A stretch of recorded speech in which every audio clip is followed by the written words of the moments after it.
Let's shift the focus a little bit to the heavyweight division, if you don't mind, Steve. There Yeah. was some breaking news yesterday overnight. Stamina for Sale and also No Smoke Sport were both reporting the fact that Shane McGuigan and Daniel Dubois have parted ways. Today, Shane McGuigan allegedly liked a tweet whereby somebody said Daniel's dad is the problem. Tim said it was the reason they split as well. Now, just in the interest of fairness, as you can see here, this is the place that I first saw the tweet come up where Shane McGuigan supposedly liked this particular comment, that Daniel's dad is the problem. Tim said it was the reason they split as well. So I decided to find this actual tweet and to follow up, and there is only one like, okay, and it's not from Shane McGuigan. Now, the reason I'm saying this is because it may very well be a tweet that Shane did indeed initially like, and then when it caused a furore, he decided to unlike the tweet. Or potentially somebody has created a clone account of Shane's and decided to like the tweet, potentially for clout or just to cause more of a furore surrounding Shane McGuigan, who knows.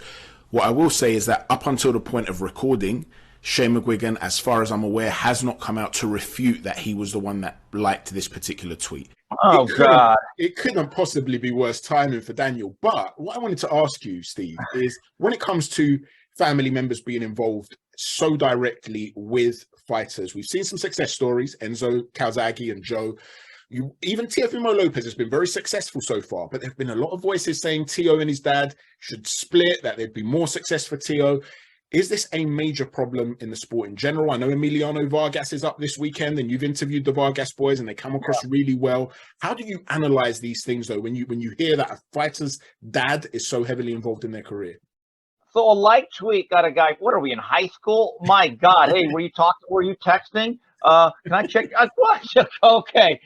I was told last year by a major player in boxing, someone that is in the Hall of Fame, that plays a day-to-day role in the development of fighters. He said, Steve, we've always had to deal with fathers. They're the worst they've ever been. And the difference now is 20 years ago, they just wanted to train. And a lot of times you would just bring in a George Benton to oversee the father, okay? Or a Ronnie Shields or a Tommy Brooks, whoever it is. So the father would then actually kind of come into a situation where he abdicates a little bit of control, and then you go to a more experienced trainer's gym and the father still gets paid. The biggest difference now is they are now managing. And that becomes an issue because they all think they're Ray Robinson. They all think they have the greatest fighter in the world, and they're very unrealistic about where their sons truly stand in the sport. I know of managers that have told me, Steve, if we can help it from now on, we don't want to sign any kid that has his father involved. Like you said, there are some success stories, but those also come with certain limitations, and they also come at a certain price. My belief is this: if you truly love your son, you got to let him leave. Think about any other professional sport. Your father can train you to play basketball, football, throw batting practice for American baseball players. But there comes a point, as soon as they sign that contract, you're not involved anymore. You're in the bleachers cheering for your son. And this is one of the things about boxing that's really interesting, is that it's not always a grown-up sport. It's not always a grown-up business. And as for Daniel Dubois, whether Shane McGuigan liked or retweeted something he didn't like, I have to ask him this, and I don't know this dynamic. I would ask Daniel Dubois, Daniel, do you truly believe you are better off without him as your trainer? Because that's what it comes down to. Because I really feel bad for trainers today. I really do, because they have no control, because they are paid by the athletes, and there comes a certain point in time where the athletes become the boss, and that dynamic does not exist in any other sports. And I felt bad for Joe Goose and what he went through. I saw that happening right in front of me. And so, again, to Daniel Dubois, I'd like to ask you, are you really better off without Shane McGuigan in your corner? You know, Steve, I'm actually going to hold you to something, a little promise that you made me a while back, and I'm going to hold you to it. As you know, I'm a massive fan of the show, like I said. And when you did that episode with Joe Goosen, and you touched upon the fact that trainers are arguably the most exploited people in the sport. They are. I said to you, Steve, please, this sounds like a fantastic concept for an episode. The next time you get Joe Goosen on, or whichever top-level trainer is on, I'd love you to explore that a lot more and go deep into it. And you promised you would, so I will hold you to that. I will pester you, Steve, until it happens, because it is such an interesting topic to talk about. Chris, my favorite part of covering this sport now, and I'm kind of veering away from boxing, doing other things, I love the trainers. I think they're the best part of the game. I think they're the most honest guys, because you know what's funny? A lot of them are fighters, obviously, and they looked at the sport as like, we're being exploited. I can't believe this game. But when they start becoming trainers, they like, you know what? Maybe I wasn't. Maybe I looked at this the wrong way, because now they're on the back end. And I'll tell you how they're exploited. You could take a guy, let's say Chris Andre, young trainer. I walk into your gym. I don't know a left hook from a fish hook. I don't know if a bag is filled with air or sand or hot water, whatever. But you teach me the game. And all of a sudden, I'm really good. So you're bringing me up to the amateurs, and you're paying for my equipment. You're paying my travel costs. You're feeding me once in a while. Then we turn pro, and you're getting 10% of the purse. And all of a sudden, for every $1,000, you get 100, which is fine. But then all of a sudden, I start making $500,000. I'm looking at, this is what happens. They start saying, wow, you're getting $50,000?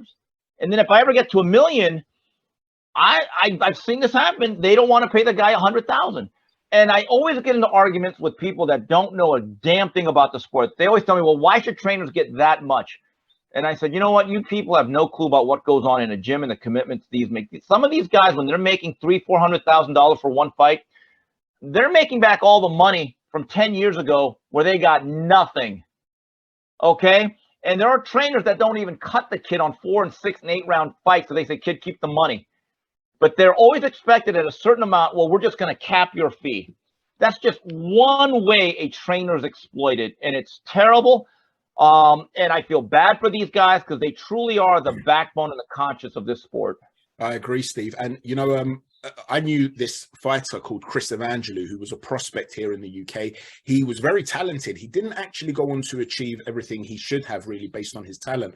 But Jesse Reid, the legendary trainer, was a massive fan. I know Jesse very well. Love Jesse. And Jesse was such a fan of Chris's that he offered him to move to the US to go and live with him and his wife in order to train him and help progress him. But Chris, he was a bit of a local star here. He had a big fan base, and he didn't sort of want to give up the commercial aspect, which I could understand.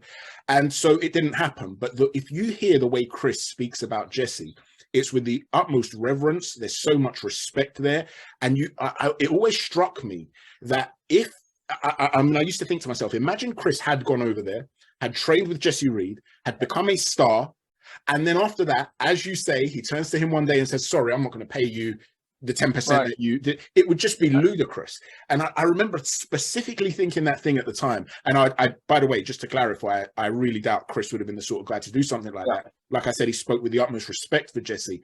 But I'm just trying to say that I could see the offers that certain trainers would make fighters. It was from such a pure place. And we don't know what's happened with Dubois and Shane behind the scenes. So I'm not attributing blame there. But in general, I do think trainers do get a very a tough ride, to be honest with you, in this sport. Chris, I've known Jesse Reid for about 20 some odd years, and he's a lot older than me. I'm going to tell you one thing. If you look at his hands and his form, because he was a fighter back in the day, I don't care if he's 90 years old. I would never tangle with Jesse Reid. He is just one of those guys, to the day he dies, you don't want to be in a bar fight with that. And he's the greatest guy. I mean, when I was in the gym, when he was at Wild Card, when he was based in LA, he was always a great guy. And he trained one of my favorite fighters as a kid, Roger Mayweather. So he has all sorts of stories. I mean, trainers tell you the best stories. And it has to be off the record, because quite frankly, they can't get fired. But they're the funniest stories. Like, he told me a story one time. This is in Vegas. He was training Roger Mayweather. And Roger Mayweather once actually said, you know what, you're the only white man I respect. So that's the type of guy Jesse Reid was. So, Jesse, one of the funniest stories, when Roger Mayweather passed away 3 years ago, and I called Jesse to get some of his thoughts when I was at ESPN. And he said, Steve, don't put this in the story, but one of the funniest stories I'll never forget, it was Dana Roston, a fighter that fought for Top Rank, Roger Mayweather, and another guy. And I'm taking them back home from the gym, and we're going into the 7-Eleven. And all of a sudden, I'm out the window. So these guys go in, and then they're taking forever. And I look into the window, and these guys are stealing the whole store, stuffing everything they can into their clothes. And I said, wait a minute. I'm their getaway car. And I said, what do you do? And he goes, I said, Steve, I said this. I'm not getting arrested because of your asses. I just drove off, and it was like 115 degrees in the summer. So the next day they go, I think they're at Johnny Taco's gym. So the next day, Jesse's doing his thing, and all of a sudden Roger Mayweather walks in. Hey, Jesse, what the fuck? He goes, hey, asshole, I'm not getting arrested because you wanted to do 7-Eleven. Roger goes, yeah, okay, that's cool. I mean, they have the best story. They're the best guys in this business.